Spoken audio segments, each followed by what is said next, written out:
Okay, so a great modification for tricep dips, either a straight leg dip or a bent knee dip, is you can grab a set of free weights and put them behind you. This is you have to be very careful when you do this one. Okay, keep your knees bent. It's really important you keep those knees bent. Keeping your palms facing each other, you're just gonna do little half dips right here. So this takes the pressure off your wrists, but sometimes you can feel those dips in your neck. So some other great modifications you can do are seated airplane arms.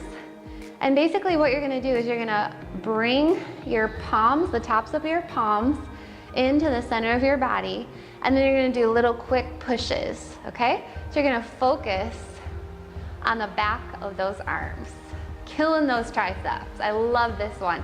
And this is so great if you don't have free weights available to you at home. This is something you can do anywhere, anytime. Great modification. I already feel the burn. Okay, so the last modification I love to do for tricep dips is basically you come into a plank. If you have wrist issues, you can grab your weights. I'll show it to you with the weights.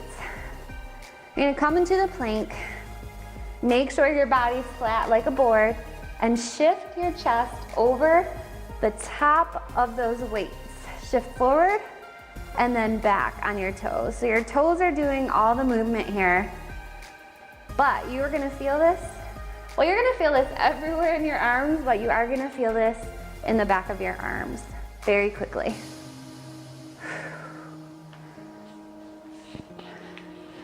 Great job.